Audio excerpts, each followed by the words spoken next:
Hare Krishna, Krishna Krishna, Hare Hare, Hare Rama, Rama Rama, Hare Hare.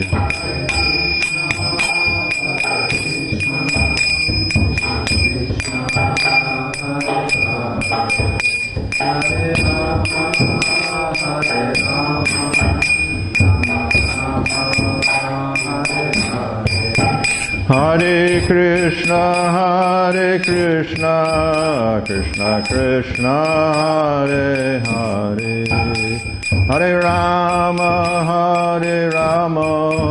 Rama Rama, Hare Hare.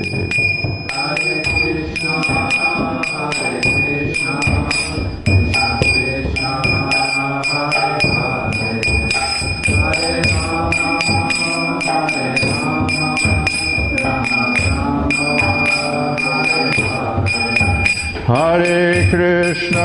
Hare Krishna, Krishna Krishna, Hare Hare, Hare Rama, Rama Rama, Hare Hare.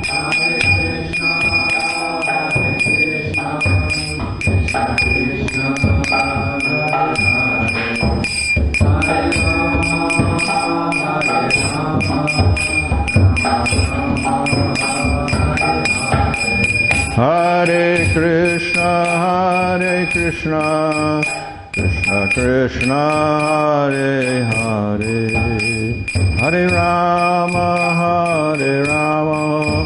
Rama Rama, Hare Hare. Hare Krishna, Krishna Krishna, Hare Hare, Hare Rama, Prabhupada, Prabhupada, Prabhupada, Jaya Prabhupada.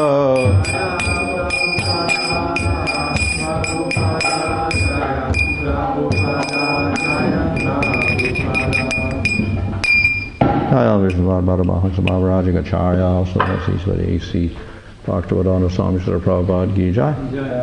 Namacharya Haridas Thakur Ki Jai. Prem Sakaho Sri Krishna Chaitanya Prabhu Nityananda Sri Advaita Gadadhar Shri Gaur Bhakta Vrinda Ki Jai. Sri Sri Radha Krishna Gopa Gopika Shama Kunda Radha Kunda Giri Govardhana Ki Jai. Sri Vrindavan Dham Ki Jai. Navadip Dham Ki Jai. Ganga Shamona Tulasi Bhakti Devi Ki Jai. Ananta Koti Vaishnava Vrinda Ki Jai. Samaveta Bhaktivinoda Ki Jai. Go Premanandi. All glories to the assembled devotees. All glories to the assembled devotees. All glories to the assembled devotees. All glories to Sri Guru and Sri Gauranga. All glories to Srila Prabhupada. Mahavishnupadaya Krishna Prashtaya Bhutale Shrimate Bhaktivedanta Swami Niti Namine Namaste Saraswata Deve Gauravani Prachadane Nirvashesha Shunyavadi Pashatade Shatarane Sri Krishna Chaitanya Prabhu Nityananda Sri Advaita Gadadhar Shivasadi Gaur Bhaktivinoda Hare Krishna, Krishna Krishna, Hare Hare, Hare Rama, Rama Rama, Hare Hare. This is a presentation of second canto of Bhagavatam. So like the first canto, this is just a summary of the work, and I don't go into the details of each chapter. Some chapters I just indicate the subject matter, or whatever, but try to indicate the more important philosophical points of the chapters. So the second chapter actually begins the Sukadeva Goswami. He begins speaking in this second canto. Parikshit begins to ask questions, etc., and he answers. So the first chapter has one of many descriptions of the Vishwarupa, or the universal form. We can actually count the number of times the Vishwarupa is described in various ways. I think it's 6 times between the 2nd and 3rd cantos. So it gets a lot of coverage for different reasons. Why all these descriptions are there? For instance, we see it's in this 1st chapter of the 2nd canto, it's in the 6th chapter, it's in the 10th chapter. And again, we'll see it mentioned in the next canto also, in the 3rd canto it gets mentioned. So we have a lot of descriptions of this. A lot of it is for use in Ashtanga Yoga as a form for meditation. And it's also described here that it's not completely Ashtanga Yoga, it's actually got a little bit of Bhakti in it. So it's the Bhakti Misra Yoga. Of course, we can have Yoga Misra Bhakti also, but this is the opposite. It is yoga with a little bit of Bhakti mixed into it. So here the Bhakti is the pink part and the yoga is the other part. So it's Bhakti Misra Yoga. We can also have Yoga Misra Bhakti, where Bhakti is the major portion and yoga is the little bit of a portion, some little mixture there. So this is mostly yoga, but a little bit of idea of Supreme Lord is there also, so we call it Bhakti Misra Yoga. So the form of faith in the Lord takes the form of, often takes the form of Vishwarupa, the universal form, which is one form of the Lord, but not the highest form of the Lord. So, as I said, used in yoga practice. So the yogis, of course, have another goal. One of the goals is liberation, another goal is siddhis, and of course in between that we get ambition to go to other planets, etc. So not completely spiritual. So there are many descriptions of that universal forms. Some of them are a little different. For instance, the one described in the Bhagavad Gita, that Vishwarupa is slightly different from the versions mentioned here, which are a little more philosophical in their content, because they describe how the material elements enter into the material world, whereas the one in the Bhagavatam more or less represents the whole universe and all the devas and divas and everything within it. Anyway, they're all concerned with the Lord as the universe. So one concept of the universal form is to take all of the planetary systems and locate them on parts of the body of the Lord. So the topmost planet is the top of the head, and the bottommost planet is the soles of the feet. So Patalaloka is the foot region, Rasatala is on the ankle, Talatala is on the calf region, Sutala is at the knee, Vitala is on the lower thigh, Atala is on the upper thigh, Earth is the hips, Bhuvarloka is a little above that, Svargaloka is in the chest, Maharloka is at the neck region, Janarloka is on the face, Tapaloka is in the eye region, and Satyaloka is at the top. So it's a very convenient way of describing the planets as being parts of the Lord's body, from the lower planets to the higher planets. So quite a, you could say, a logical type of explanation. So this, of course, also fits the progression of the planets. The lowest one, Patala, of course, is a hellish planet. The highest planet is the most pure planet. So we consider the head to be the topmost and the feet to be the bottommost, like this. So in terms of imagery, the feet represent the lowest and the head represents the highest, and then all the other planetary systems are in between. So this way we get the planets located on this body. Of course, a body also represents a whole, and then the parts of the body, but all the parts or the organs are related to the whole of the body, so they're all essential.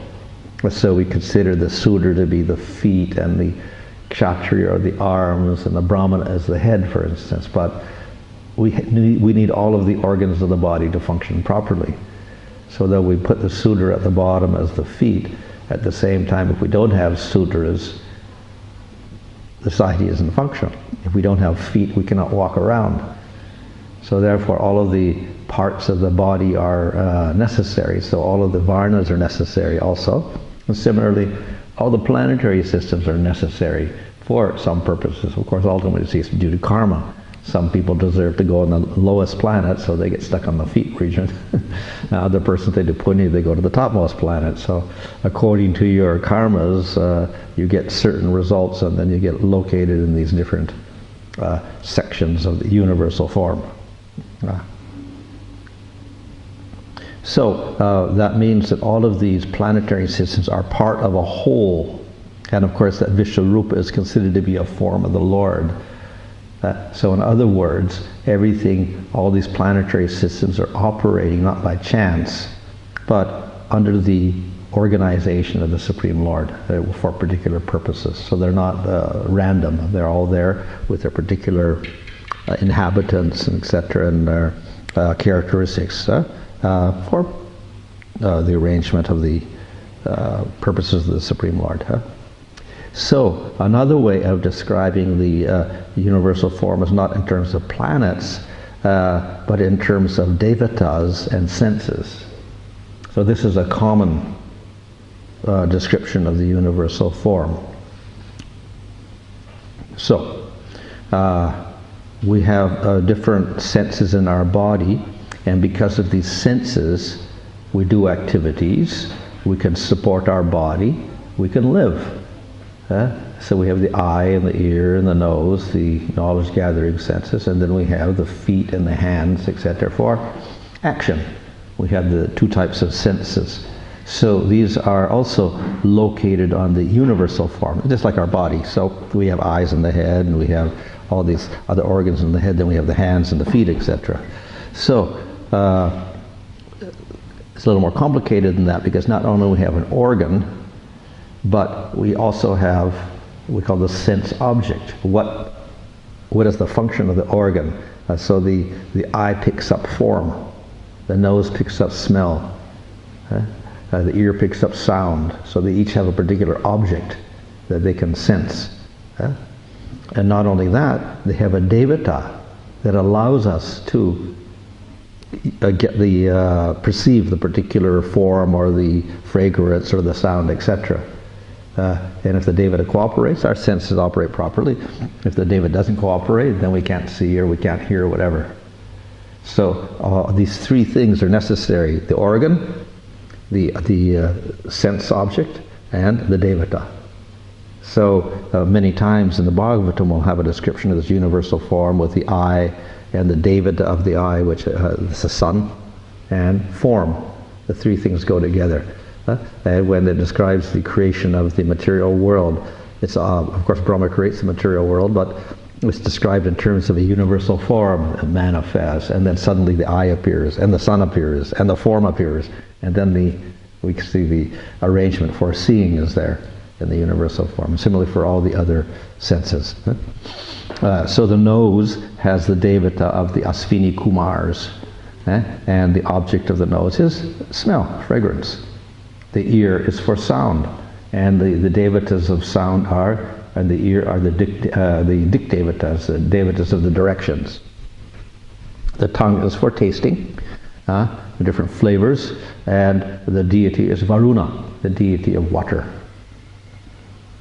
The skin is for touching, and the deity of the skin is Vayu, air.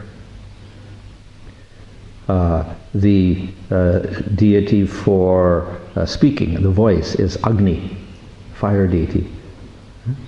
So we have the voice, we have speaking, and we have Agni. That's an action sense. The arm is or the hand is for grasping things. And the deity is Indra. The feet are for moving around. And the deity is Upendra, or Vamana, who took a big step and covered the whole universe in 3 steps.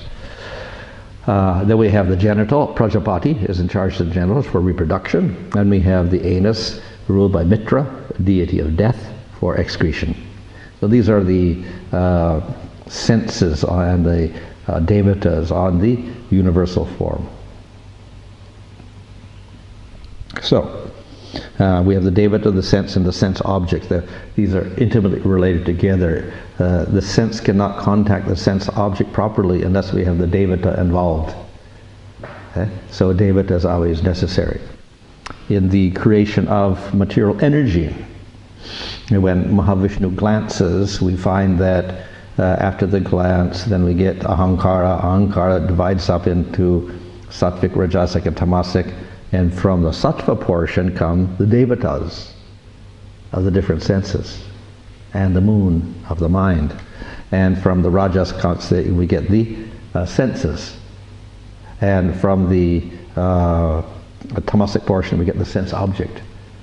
So again, with the creation of the material world, the sense object, and the devata are all produced as elements in the material creation. So in other words, we think of senses as made out of some, maybe water and this and that, some chemicals and whatever, but the eye is actually an element in the Vedic conception. All the senses are elements, which are, we could say, are fixed. And ultimately the sense is not this sense, because this sense is perishable. The sense goes with the subtle body when you leave it. So in other words, the sense is very subtle. And it's not this sense here, it's another sense. And now senses have sense devatas, and they perceive sense objects. In this way we get knowledge and experience in the material world.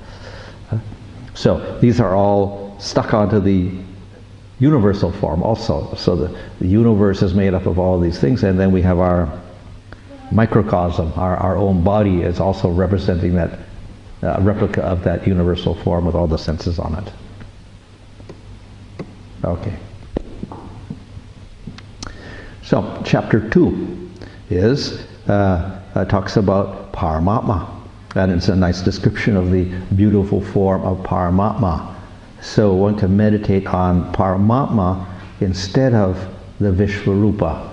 So that's a superior type of meditation, because this is not a form made out of matter. This is a form, a spiritual form of the Lord Himself. So it's much better than meditating on Vishvarupa.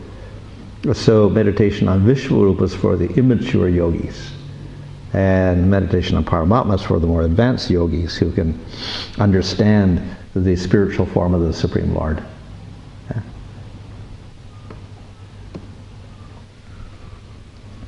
So in this chapter we get a description of two types of liberation. One is you can just get direct liberation. You merge all your elements into the jiva, and jiva merges into Brahman, finished, and then that's it, that's your liberation.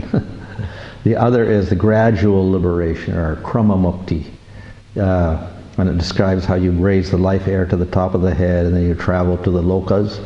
So you get a Svargaloka, Mahaloka, and actually Brahmaloka. Then you can pierce the layers of the universe, as we see in the Brihad Bhagavatam, different layers, the elemental layers of the universe, and get out there, and then you can merge into Mahavishnu.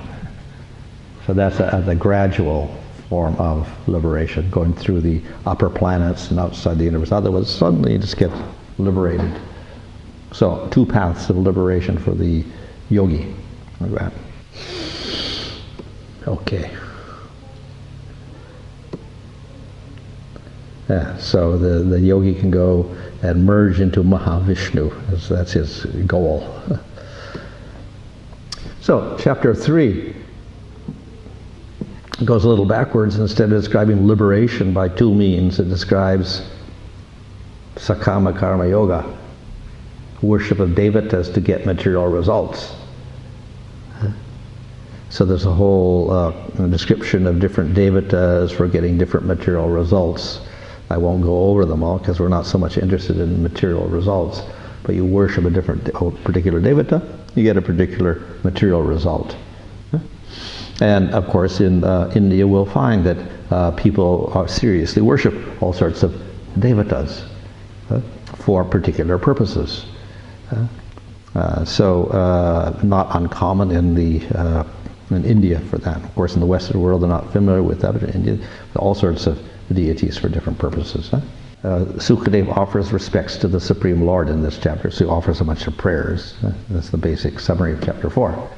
Chapter 5, we get a description of Sarga, the primary creation of Mahavishnu. We'll get another description of this in the 3rd canto, a more detailed description, but we get a description here also. So this is, of course, Mahavishnu. So Mahavishnu is a spiritual form. Mahavishnu is also a form of Paramatma. Previously, I said that the yogi can get direct liberation, or he can go to Krama Mukti and go through the upper planets, and then he can merge into Mahavishnu. So Mahavishnu is actually a form of Paramatma. So some yogis like to merge into Paramatma. Some like to merge in the effulgence of the Paramatma, the Brahman. So both are not considered very good as far as devotees are concerned. But that's the goal of the yogi. So we have here a description of Mahavishnu and the primary creation. So this is discussed, as I said, in several places, and also we find that in the original Bhagavatam cover printed in Delhi, that on the flap Prabhupada gives a whole description of that creation of Mahavishnu and the cloud of material energy, and then the manifestation of Mahatattva, etc., and the material elements coming out of that. So this is common. Much of this is also in common with Sankhya, well, the atheistic Sankhya even, and even of Nyaya. They have the same classification of elements, but what they miss out is the original cause, that is Supreme Lord. So Mahavishnu is the cause of all of this. Without the inspiration of Mahavishnu, Prakriti does nothing. It just simply sits there. And when Mahavishnu decides that Prakriti should act in a sequence of time, then he glances and he injects jivas into Prakriti, and then we get the evolution of material elements from that. So above the elements, we also find some other factors: Kala, Swabhav, and Daiva. So Kala means time, Daiva means karma, and Swabhava means the ability of actions to give results in general. So these are subtle aspects of the material world, but they're not substance, whereas Prakriti is the substance which creates Mahatattva, Sutra, Ahankara, etc. The first division of Prakriti after the jivas are injected is a sattvic manifestation, that's Mahatattva. Once the initial disturbance takes place in Prakriti, which isn't equal, just very steady, then suddenly Sattva manifests. When that happens, then Prakriti begins to act, and then upon its own it looks like it starts transforming into Rajagun. That state is called Sutra, and then it transforms again into Tamagun, and that's Ahankara. And once we get to Ahankara, that starts dividing up again. Ahankara divides up into a sattvic portion, a rajasic portion, and a tamasic portion. So the Ahankara portion is sometimes called Adidaiva, or Vaikarika Ahankara, or Jnana Shakti. The passionate form, or Rajak form, is called Kriya Shakti, or Adhyatma, and Taijasa Ahankara. And the tamasic portion is called Dravya Shakti, or Adibhuta, or Tamasa, Tamasika Ahankara. Different names for the same thing.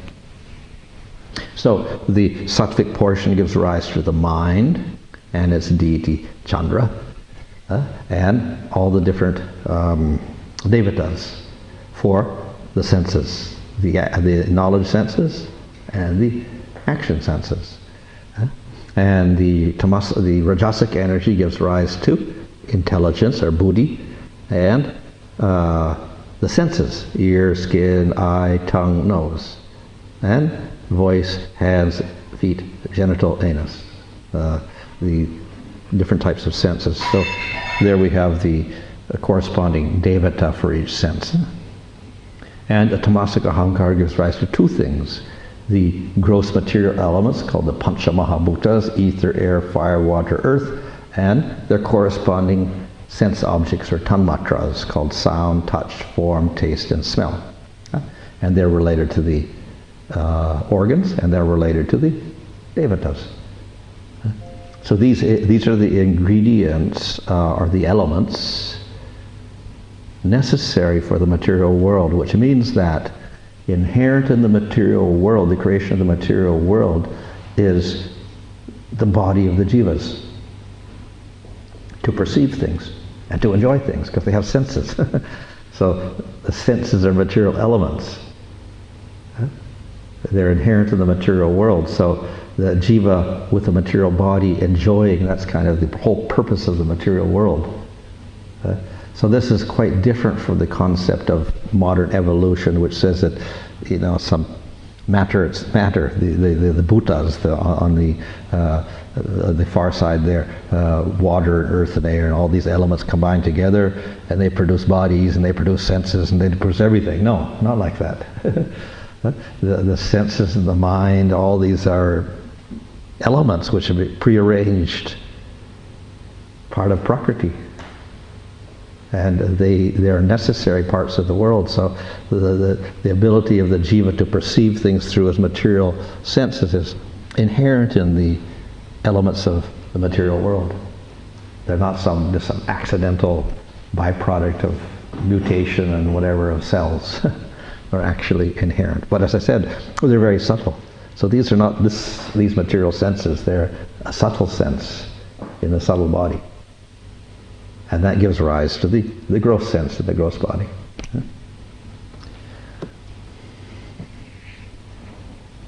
Chapter 6, again, universal form.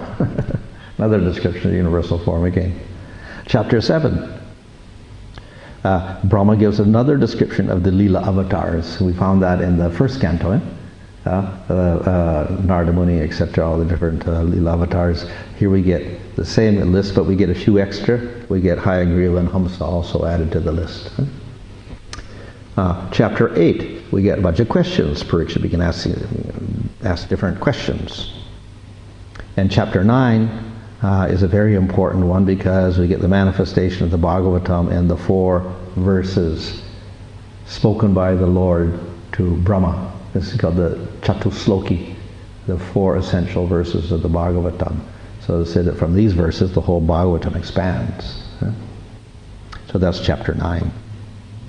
Like that. So this is all spoken to Brahma. And Brahma it wants to create the universe, but he can't do so. He doesn't know what to do.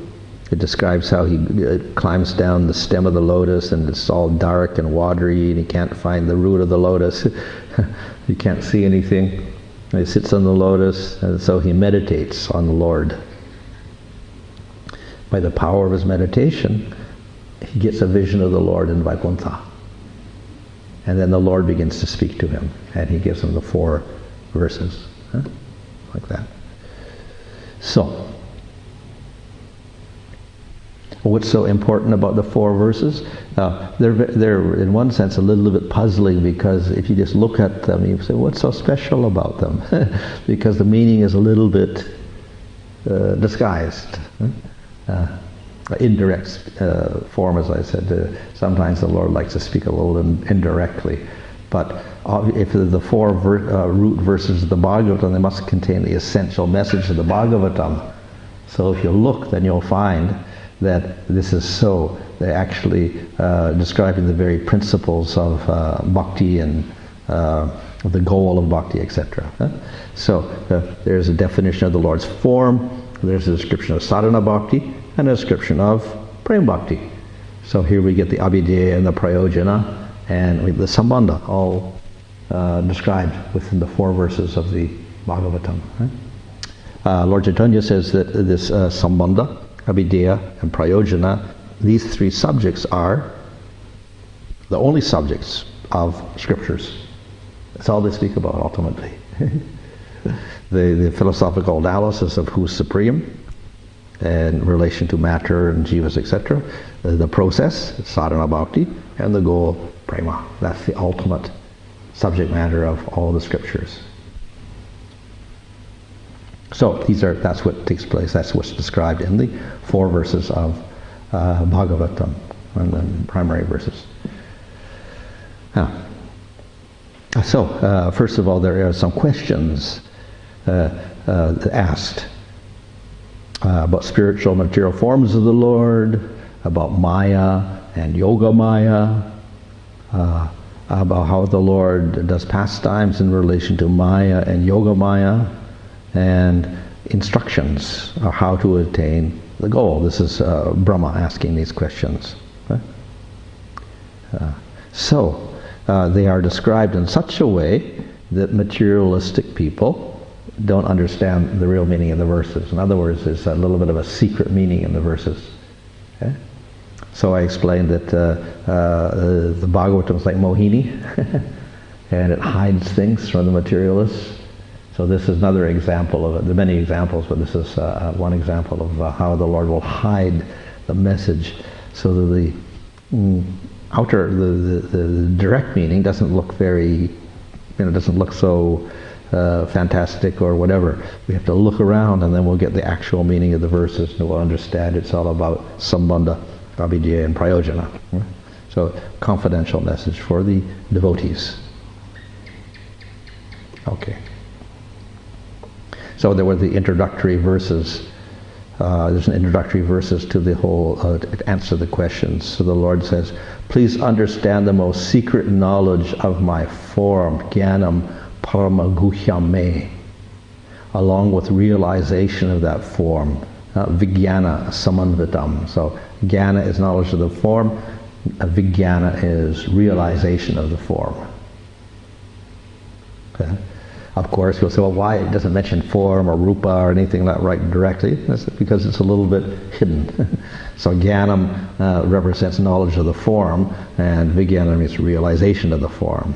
Okay? And also understand about Prem Bhakti and Sadhana Bhakti, Rahasyam and Tadanga. So Prem Bhakti and its Anga, which is sadhana. You please describe that, or I will describe that.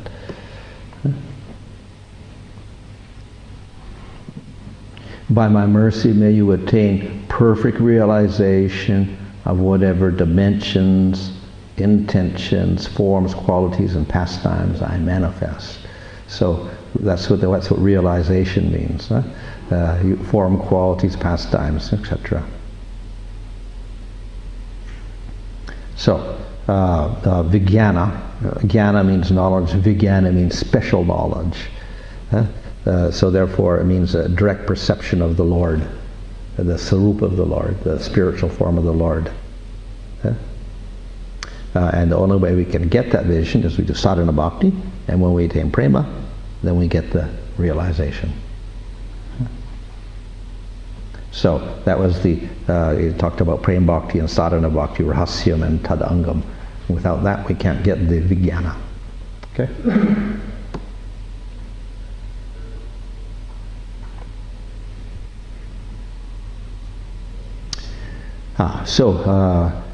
O Master, please bestow what is requested by me so that I can understand the spiritual and material forms of you who have no material form.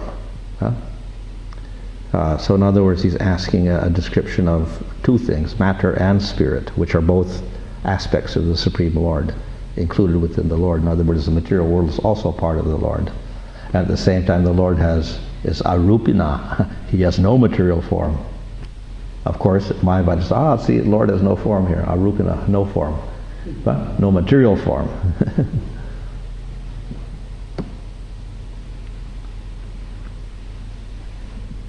So, this is a very famous verse.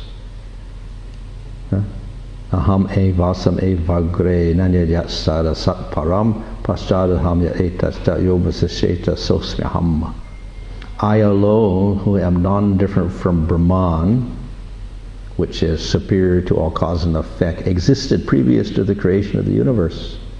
I alone exist as the universe, after the creation of the universe, and I alone remain at the destruction. In other words, the Lord is saying, I am before the creation of the material world, I remain during the creation of the material world, and I remain after the creation, after everything is destroyed. In other words, the Lord is eternal, and his form is eternal, and he manifests the material world and destroys the material world. So this defines that Lord, the form of the Supreme Lord, is eternal, beyond material creation and destruction. And he also says, I exist as the universe. I am the universe. So generally that sounds a little strange because the universe is material, the Supreme Lord is spiritual. So how the Lord can be the universe? So this is discussed in the Vedanta Sutra. It's also a statement from the Upanishads, and this is where it gets a little tricky because there's controversy about how can the Lord be matter. So the answer is, of course, that this expresses a chitta beta beta tattva, difference and non-difference of the Lord from everything. So the Lord is material world, simultaneously he isn't. So the isn't allows us to say that the Lord is never contaminated by material energy, which is unconscious, but the Lord is the universe means that the Lord is everything. He includes everything within him. He's all-powerful and includes everything within him. Another way of it saying it is the material world is the Shakti of the Lord, and he is the possessor of the Shakti, or the Shaktiman. And then Scripture says that Shakti and Shaktiman are non-different. So matter and God are non-different. The Shakti and the Shaktiman are non-different. So in that sense, the Lord can say, I am the universe, because the Lord is the universe is his Shakti, and he's the Shaktiman. So therefore, non-different. So he can say, I am the universe. Okay. So this is an expression of our philosophy of oneness and difference. So, the Lord says here, I existed previous to the universe, and I alone remain after the destruction of the universe. So in other words, the Lord has an eternal form. Now we can say, well, where does it say form?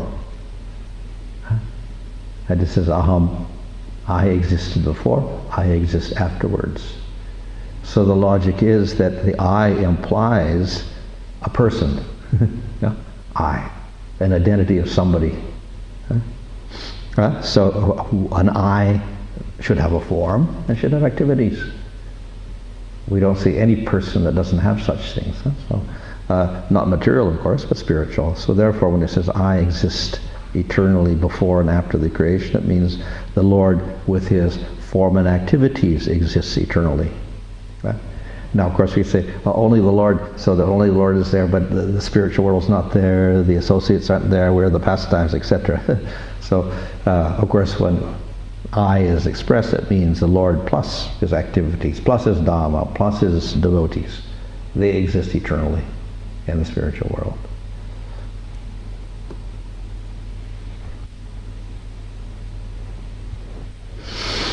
The words aham, asam eva, I alone existed. Eva means only. Asa means existed. Exclude actions such as creation, which are subject to awareness of persons with a material body, such as Brahma. So in other words, the Lord existed. I alone existed. That other persons didn't exist. With persons with material bodies like Brahma did not exist. So I alone existed. That means no material entity existed. But it doesn't mean that the Lord and nothing in the spiritual world didn't exist. The Lord doesn't exclude that. The Lord and his spiritual world existed actually means. It's just Eva is used to negate any material entity. That's all. One can say the king does not perform any activities. But that's, what it means is he doesn't perform his activities as a king at the moment. He's not managing the kingdom. Doesn't mean he's not eating and sleeping. So when we say that, a negative statement like that, he does not do this or whatever, it doesn't exclude everything. Just some of the activities like that. So when I said only the Lord existed, it excludes some things. It doesn't exclude other things. So therefore, the Lord only alone exists. It doesn't mean that there was no spiritual world or no devotees there. No, they're there. But it excludes the material elements.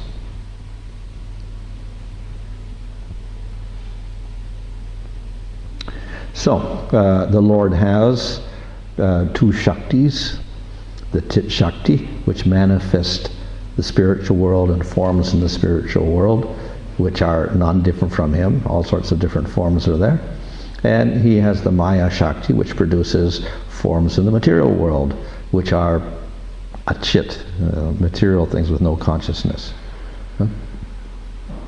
So, in one sense, both are non-different from him because his Shakti is non-different from him. So the spiritual world is non-different from the Lord. The spiritual world, everything in the spiritual world is non-different from the Lord. And material world also is non-different from the Supreme Lord. At the same time, they are different. They're different and non-different. Here's just some quotes from the Vedas, from basically Upanishads, I think they are all from, to support the statement that is made there in that verse. Vasudeva exists previous to the universe. Brahma and Shiva did not exist. Purusho vai Narayan, the Lord is Narayana. Eko vai Narayana asit, Narayan alone existed. So we have very similar statements in the Upanishads. So one of the questions was to explain Maya, Mahamaya and Yoga Maya. Destroying, creating, and maintaining the material world composed of various energies by your spiritual, material energy, and manifesting your spiritual form by your own power. You perform pastimes, just as a spider creates a web. So there's two types of energy at work. So he wants a description of these energies. So the reply to that is, one should understand the verse is it's a hidden meaning because it has two different meanings, the same verse. To reply to the question about Mahamaya and Yogamaya, the same verse has two different meanings.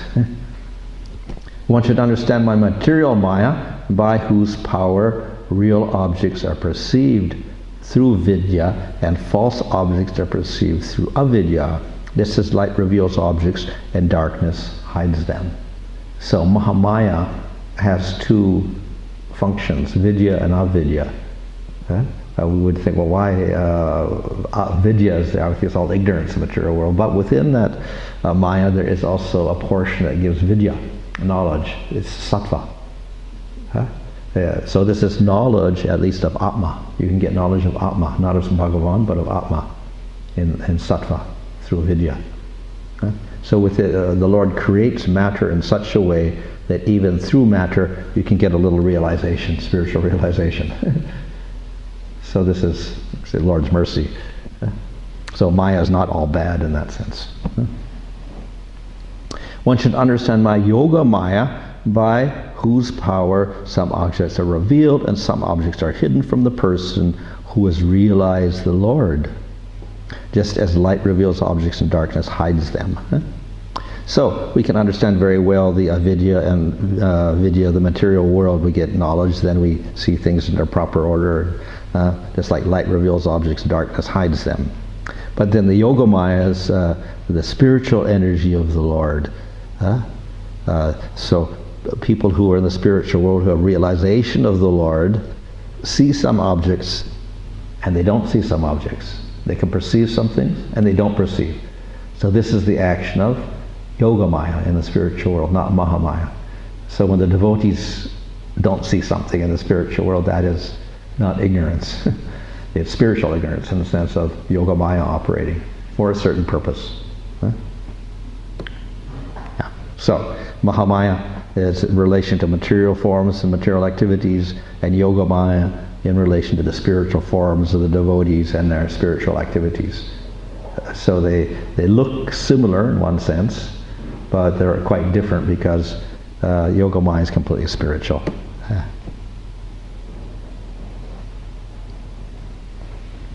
So,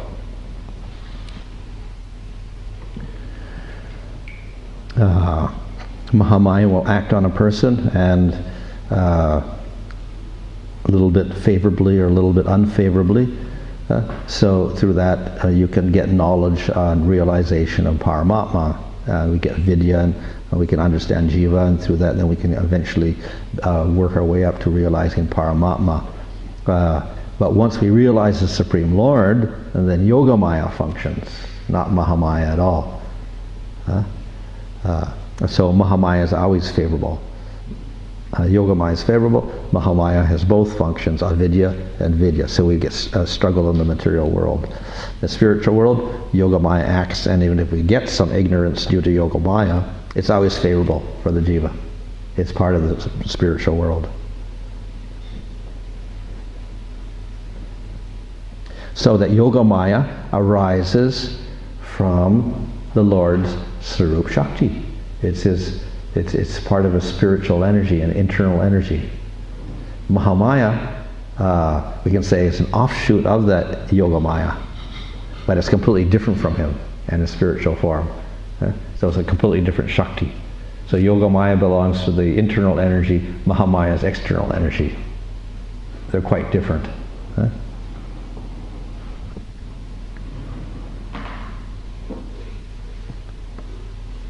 So, material energy is compared to the skin of a snake. The snake is alive, but he has a skin, and he gives up his skin. When the skin kind of looks like the snake, but it's completely dead. So that's like material energy. It's like the skin of a snake, useless. Yeah.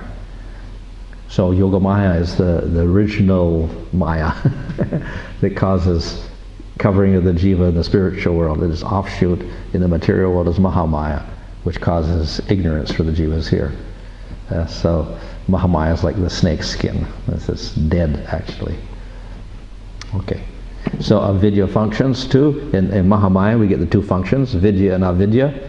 Avidya gives rise to our ignorance, and we think the body is us. We identify with our material body, and we don't understand we're Atma.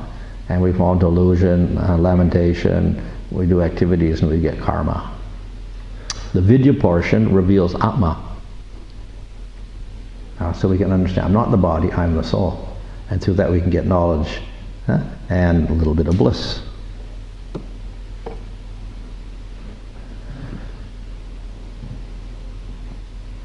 That avidya is simply a misconception of something that doesn't exist. So that's unreal. Ultimately, we see things due to avidya, but they're not real. And when we get vidya, objects disappear completely, and all that's left is Brahman. But we don't say that.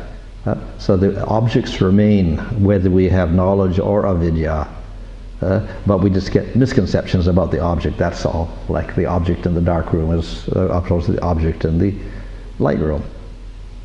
So the object is not destroyed.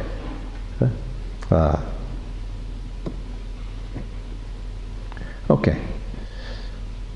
That's okay.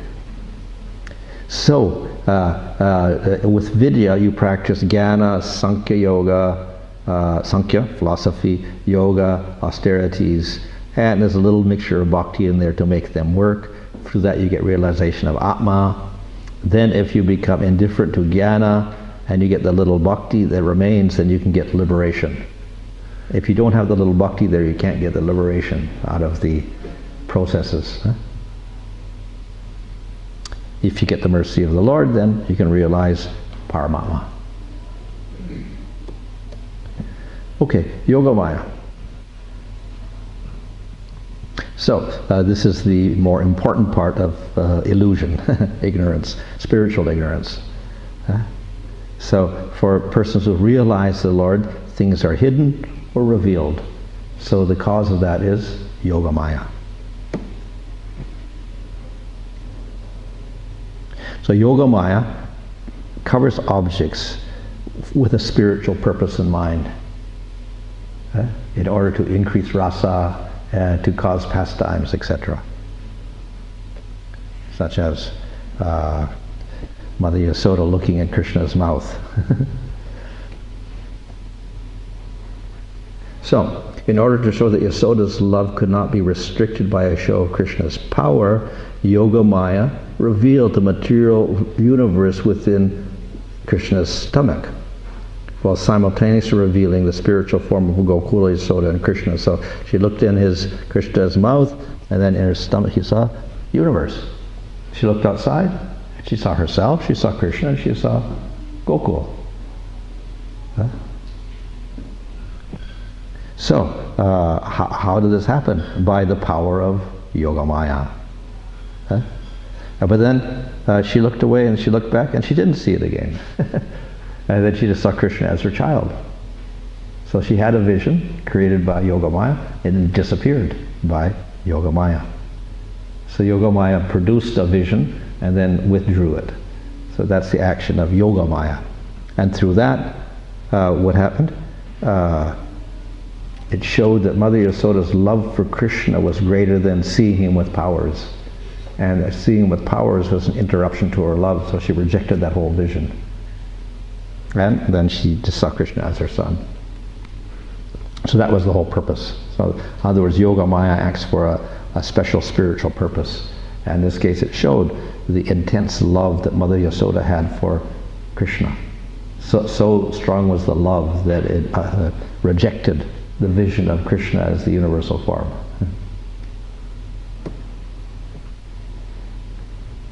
In order to show how prema is restricted by realization of power, Arjuna realized the universal form in the form of Paramatma when it was revealed by Yogamaya. Because of the covering of Yogamaya, he did not experience the Sarup of Krishna, which was still present. In other words, Krishna was there, but then he saw this other form, and he didn't see the other form of Krishna. He saw the universal form instead. But that's Yogamaya acting. At other times, he did not experience either the universal form or Paramatma, which was covered by Yogamaya, but experienced Krishna's two-armed form. At one time, one form little was revealed, another time it was covered.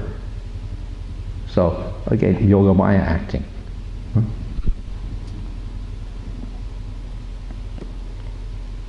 And of course, what had happened? This shows that Arjuna, when he realized the universal form, then afterwards, what did he do?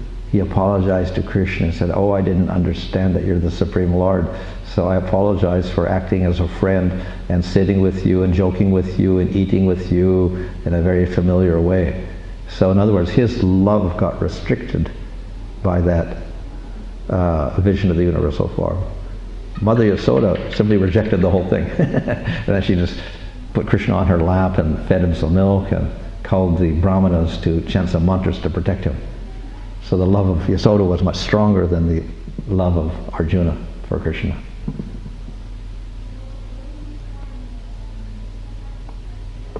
In order to destroy Brahma's thinking that he was the controller, Yogamaya, showing sweetness and power, made the real calves and cowherd boys invisible and showed calves and boys who were Krishna himself, and then made those forms invisible and showed forms of Vishnu with 4 arms. So when Brahma came back after almost 1 year, then he was looking to see if the calves and cowherd boys were in the caves, in the cave that he had put to sleep. And he looked and he saw them there. But when he looked outside, then he saw Krishna playing with all the same calves and cowherd boys. And he was very puzzled. And then he looked very closely at all those calves and cowherd boys, and then he saw all these Vishnu forms with 4 arms, who were creators of universes, with Brahmas in the universe and Devatas in the universe, etc. And then he looked again. Didn't see anything. It all disappeared, and only Krishna was standing there. So Yogamaya produced the forms and then hid them again. So Brahma was bewildered by that, and there he understood that he is not all-powerful. He was bewildered by the Maya of Krishna. So that was the Mahamaya and Yogamaya, how they act. So then there is a question about material and spiritual pastimes. Give me the intelligence to understand how you perform material and spiritual pastimes. Material pastimes means creation of the material world, like that. spiritual pastimes. Of course, all the pastimes of Krishna described in the 10th Canto of Bhagavatam. Just as the elements enter into all beings and also remain separate, I enter into all beings and remain separate when I perform my pastimes. In pastimes related to the material world, I remain detached. In pastimes related to devotees, I am attached. Okay? So the Lord enters into everything, and at the same time he is separate from everything. Like material elements enter into all the objects simultaneously, they also exist separately. Water, air, ether, fire, they mix together and form all objects. Simultaneously they have an existence separately. So the Lord is separate, plus he also is into everything that he creates in the material world. And in the material world, he still remains detached from everything. Like he's Paramatma, but he's untouched by anything in the material world. But in relation to devotees, then very attached to the devotees and to the pastimes. So fire element enters into a lamp, then enters into forest fire, enters into a yagya fire, into a kitchen fire. This way it expands into different things, but it remains also fire element separately. So the same with all the other elements. They take different forms of the element, but simultaneously they're also separate elements. So the same way the Lord enters into everything. Huh?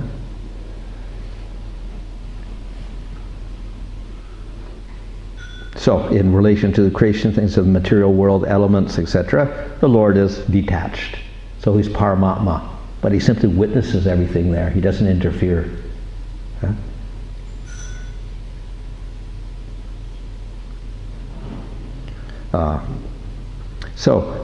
I desire to show myself to my obedient devotees who have entered my heart, who have perfected themselves and bow to me. Remaining separate, not entering their hearts, I offer my obedience to their eyes by showing my form. So the Lord is in the heart, but also he comes out and he shows himself in front of the devotees also.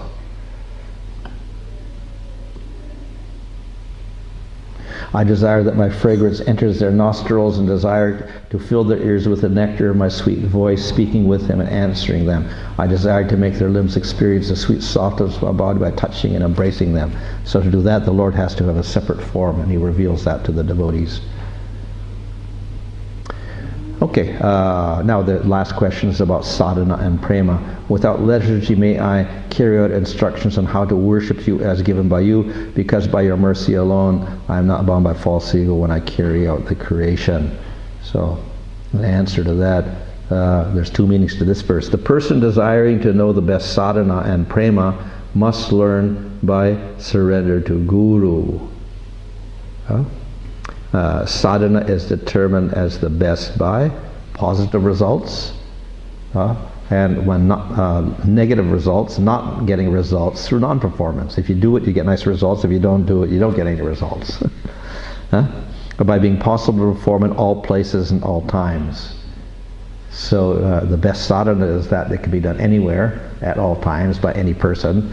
And if you do it, you get the results. If you don't do it, you don't get the results. That means you have to do it. Otherwise you won't get the result. And you can do it anywhere, anytime, any place. That's the best sadhana.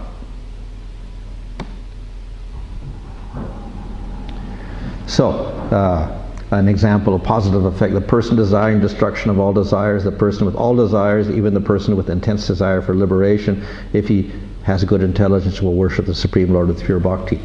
So, if you worship the Lord, that's the sadhana, you get the result. You can get destruction of desires, you can retain all your desires, you can get liberation. Those are the results you want. But if you worship the Lord, you get those results. So it's positive effects. And if you don't, I offer continual respects to the Lord, full of auspicious qualities, without worshipping him. Jnanis, karmis, specialized karmis, yogis, scholars of the Vedas, and followers of proper conduct cannot get any of benefit. So by not doing bhakti, you don't get anything, even if you do all these other processes. You do bhakti, you can get all the results of all those processes. So the positive effect, and by not doing it, you get nothing. Now, in terms of time, you do karma, and then you stop it. once you get your enjoyment. You do yoga. Once you get your siddhis, you stop the yoga.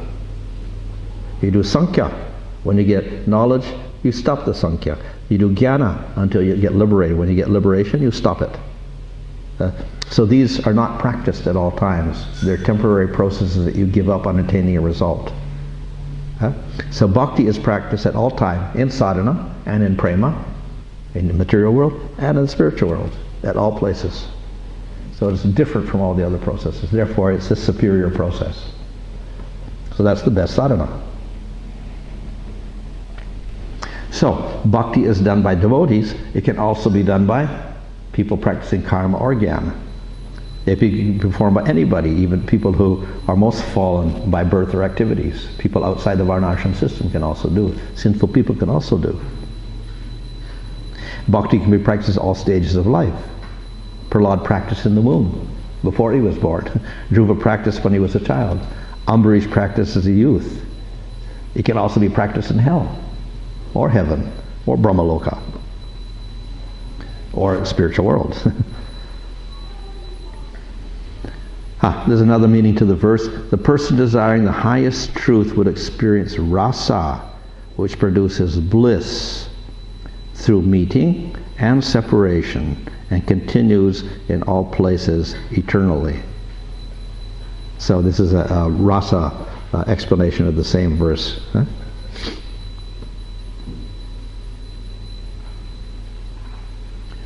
Okay, and what is the rasa? It can be dasya, sakya, vatsalya, or madhurya, shringara.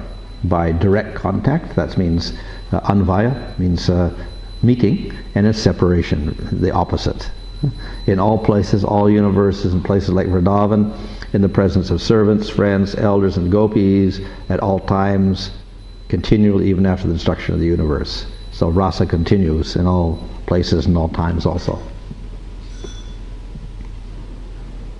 So the verse was talking about accepting guru, and we do the sadhana bhakti, we get prema, and then we get rasa, which has meeting and separation. So that's why we get the different explanations of the verse. Like that. Okay. We have another meaning, a jnana meaning, for the jnanis. The person desiring to know the truth about Atma should seek out Atma, which exists in all places at all times, perceived directly in the universe, which is non-different from Atma, and in the Atma, different from the universe. So it's all about perception of Atma through jnana, for the jnanis. The last chapter is chapter 10. So we have another description of the Vishwarup. And then we also have the characteristics of the Purana, which I mentioned the other day. 10 characteristics of the Purana. That is Sarga, Visarga, Sthana, Poshana, Utayaha, Manvantara, Ishanukata, Nirodha, Mukti, Asraya. These are the 10 topics of the Bhagavatam, which I already explained. So, a major Purana will have these 10 topics. A minor Purana will have 5 of the topics. So these are, I said, all topics of the Bhagavatam, but the main topic is the Asraya, the 10th topic, and the Asraya of Bhagavatam is Krishna. So we relate all the other topics to Krishna. Okay, fine. Any question?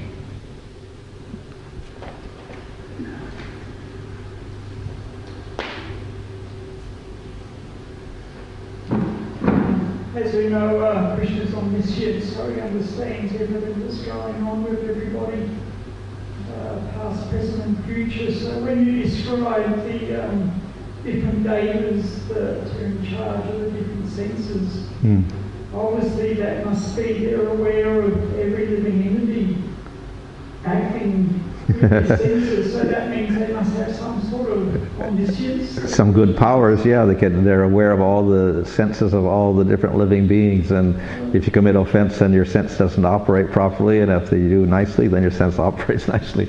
So yeah, they got their expansions or whatever powers in this material world, very powerful, because they can perceive, they can control everybody in one sense. So they do have a lot of power.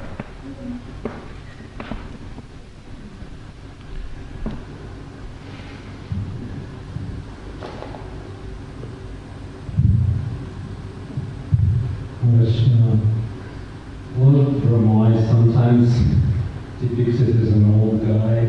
Sometimes is his body susceptible to aging?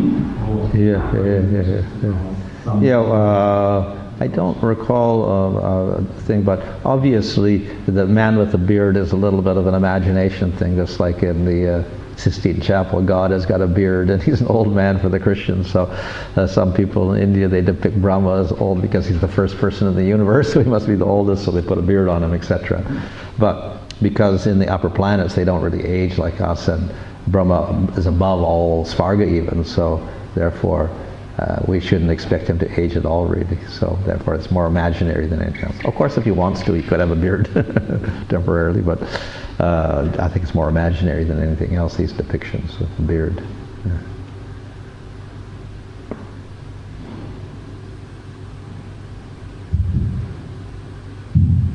Even if he did that, he's only 50 years old now, isn't he? Huh? He's only 50 years old. He's 50 now. That's not so old. Well, you can have a beard when you're 20 years old also. I mean, well, usually his beard is white. You got white hair and white beard, I think. Yeah. So two questions. I think we relate, so I'm not sure completely what was going on there. But you were showing a slide that appeared to be the creation. And it was talking about the Kala Shakti, etc. Yeah. But then if we look at the description that's given in the Brahma Samhita, it also mentions the Icha Shakti is also there, but that wasn't there in the desire of the Jiva. That wasn't there in your slide. Oh, I'm just taking this from the second canto and third cantos, basically, those terminologies. Other places they may have other Shaktis, Bala Shakti, Kriya Shakti, Icha Shakti, or something like that. So how to relate them and correlate, I don't know how it works on, but anyway, I just follow what was in the Bhagavatam, the Kriya Shakti and the thing like that. Then for that verse from 2934, you gave two meanings. Where are those two meanings from? Those are Vishwanath's meanings. Okay. Yeah, he gives two meanings there.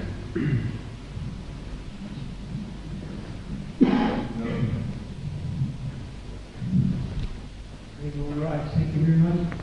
Firstly, I'd like to quantify one statement, one example that you gave about Mahamaya being like a snake.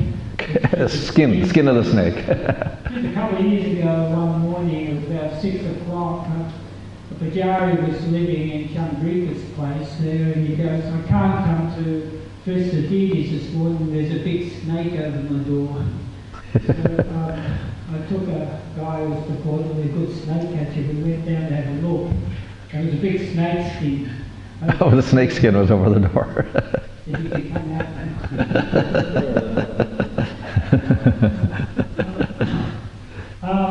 With regards probably more so yesterday's lecture and so today with the creation, there are, it's described in Bhagavatam that there are some eternal planets that don't actually get destroyed with the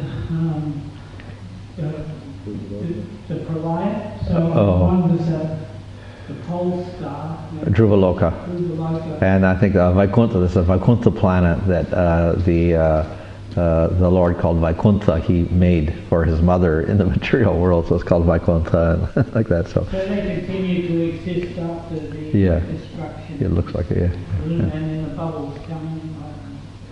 They're spiritual, so not material, so that doesn't really matter if the material world is destroyed because they remain as part of the spiritual realm. The other planet was such a brother Moody was sailing in the ocean in between Brahma's day and night, partial destruction, and he landed in Mayapur Dam, and it was described that Mayapur Dam was eternal too. So Well, all the Dhammas are eternal. In the material world. So they have an appearance of being in the material world and located according to time and space, etc. But actually, they're eternal. So if the material world is destroyed, they remain because they're spiritual. Like the Lord remains, and He's spiritual also.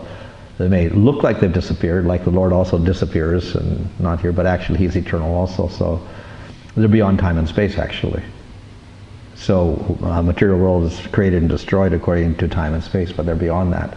But somehow they're here for us right now, but at the same time they're spiritual.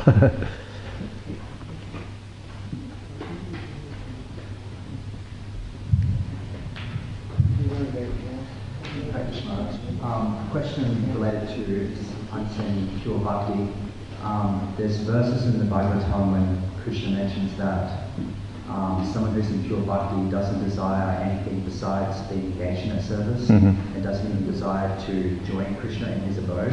But then we have in the Tulsi prayers where part of that prayer is, my desire is to have residence in the pleasure groves of Vrindavan. So, like, what's the balance between if we desire to join Krishna and go look at Vrindavan, is that tainting the pure bhakti? Or So Bhagavatam says that the devotee does not accept same planet, same spiritual form, etc., all these different things, if there's no service to the Lord. If there's service to the Lord, he can accept those things. So in other words, when we have these prayers about, being in the spiritual world, etc., having spiritual form, it's related to service. So therefore that's acceptable. So if we relate everything to service, I'm there because of my service to the Lord. If there's no service, I just want to have a spiritual form in the spiritual world and, display my form there, then that's not good. Or if you just want to go to the spiritual world and not do anything, that's also not proper. But it's all secondary to the desire to serve the Lord. So everything that's favorable, the Lord supplies. So generally the devotee is not praying for these things, but he goes to the spiritual world because that's where he can most perfectly serve. He gets a spiritual form because how you can serve without a form. And he gets the most suitable form, which may be in Vaikuntha it's a four-handed form, and in Goloka it's a two-handed form, but it could be male or female or whatever according to one's rasa. So he'll supply all these things to the devotee according to what's best for his service. So he gets those things, but it's not that we're demanding those things from the Lord, we're just desiring to serve the Lord and please the Lord.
So you're talking about the Yamadutas. Well, Yamadutas, like even Varuna's servants, also can make mistakes. So Varuna's servants stole Nanda Maharaj, which is an offense in one sense. So sometimes the servants of the Devatas make mistakes. Even the Devatas make mistakes sometimes. But that doesn't rule them out being devotees or whatever. But in the case of hell, obviously Yamaraj himself was in charge of hell, but he's a devotee. He's a very great devotee actually of the Lord. And then anyone who's in hell, they can also, even if they're in hell, they can chant the holy name of the Lord. They can do bhakti, because bhakti and Harinam can be practiced anywhere, at any time, any place. You don't have to have a pure place or anything. You can't do jnana or yoga in hell. It's not pure enough. You need a very pure sattvic place, and that's all tamasic down there. So, but you could do bhakti there. So anyone can chant the holy name in hell, even the people who are suffering their tortures, and they get very good effect if they chant the holy name also. So that's the meaning of that. Even in hell you can chant the holy name. So from heaven to hell, and of course beyond the material world also, in the spiritual world we also continue the same processes. So it's pervasive throughout all the lokas in the material world and spiritual world as well. I guess that's why bhakti works so well here in this material world. Because it's really devoid of sattva. The world is devoid of sattva, and it's difficult to practice yoga or jnana or anything in the modern day, especially. Satya Yuga, okay, even Dwapara Yuga is possible maybe, but Kali Yuga is very difficult to do anything because you require purity for all these processes. Even for Karma Yoga, you require some sort of system, which we don't have now with the king at the top, and has to be something, some support, but Kali Yuga is completely chaotic, so... Bhakti is the only process that can transcend. Yeah. And of course, the part of bhakti which is the most flexible is Nam Sankirtan. Like deity worship, you do require qualification, you have to purity, this and that, whatever. But Harinam, anywhere, anytime, any place, pure, impure, whatever, you can do it. So that makes it very, very applicable to Kali Yuga. So I was also wondering if you could explain a little bit more about what you were mentioning before about the dharms and the poles and these different planets and the spiritual realms in the material world. So the material world winds up, and Lord Vishnu winds up in the material world. What happens to them? Obviously, they continue to exist. Yeah.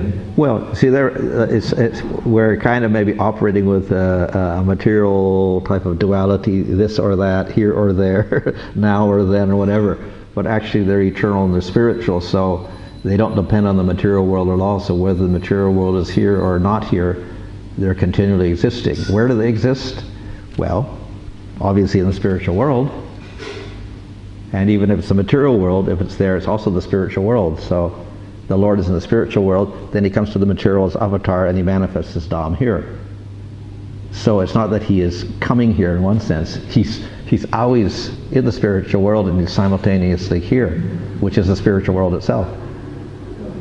So there's here and there is kind of dualistic, but spiritual world is everywhere in one sense. It depends on the consciousness. So the Lord is everywhere in one sense also, but we can't see him because of our consciousness. So the Dham is there, the Lord is there, whatever, but it depends on our consciousness. In one place, I remember reading Bhagavatam using the example where the Dham is it's like a facsimile of the original. Well, we see in Brihad Bhagavatamrita, Gopal Kumar was able to, after he got his realization, he could be in either place. They were exactly the same. They're actually the same thing. And he could be in one place or the other. And if he came to the material world, he didn't relate to the material world at all. It was like a spiritual world still for him, even though it's spatially maybe a different place or whatever.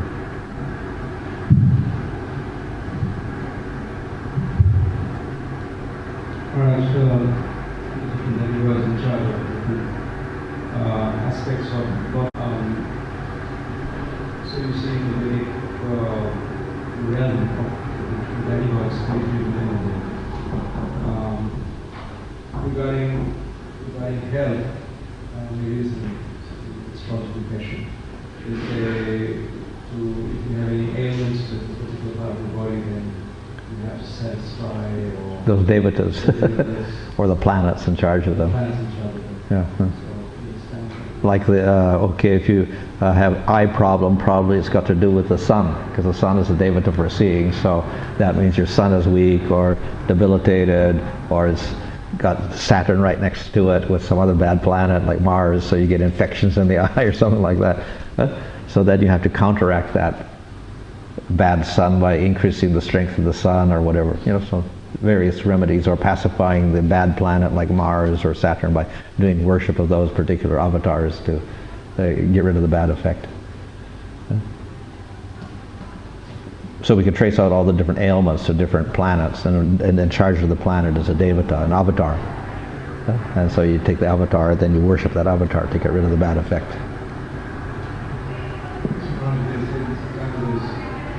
There's Vaishnava remedies for devotees and ones who are not following Bhakti, like karma khanda remedy.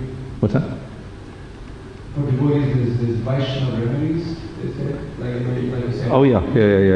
We shouldn't go and start worshiping devatas and doing, sacrifices for devatas or spirits, whatever like that. That's useless. Just surrender to the Lord, everything takes place. All the karmas go away by chanting the holy name. So that's the best process, actually. But if we want a particular thing, we could worship a particular avatar of the Lord or chant his name, like Nrsimhadev for Mars, Rama for the sun, Krishna for the moon.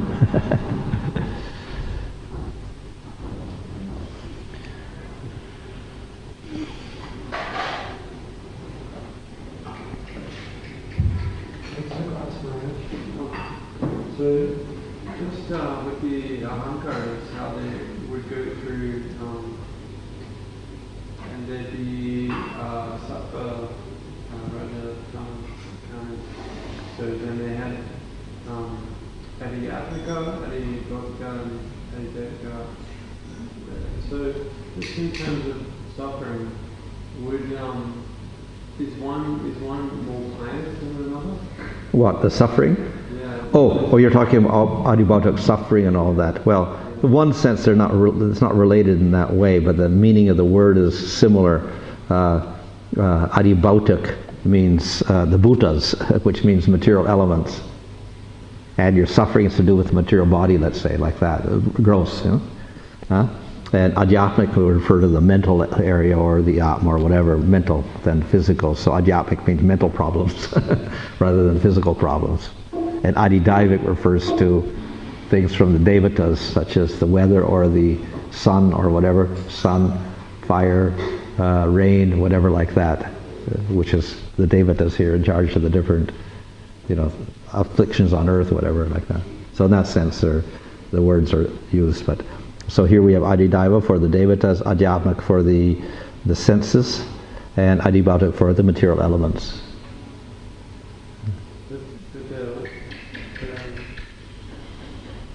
There was no relation with sattva, rajas, tamas? Yeah, so here the adhidaiva arises from ahankara and sattva.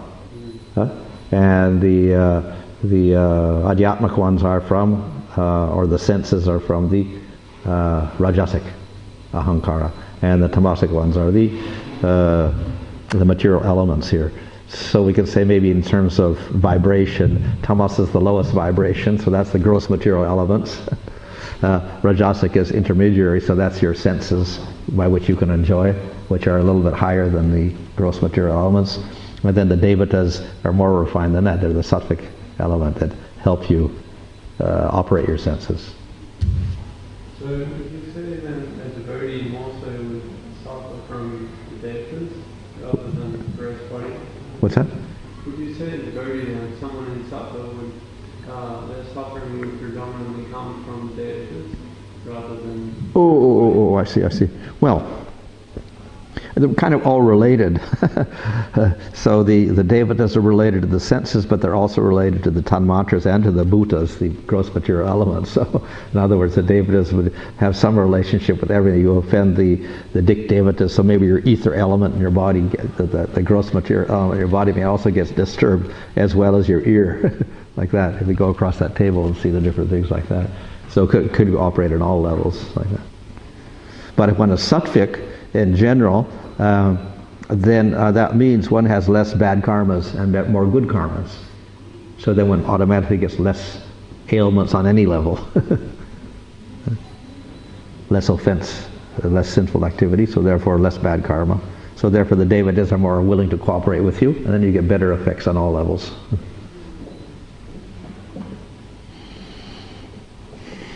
Okay. Hare Krishna.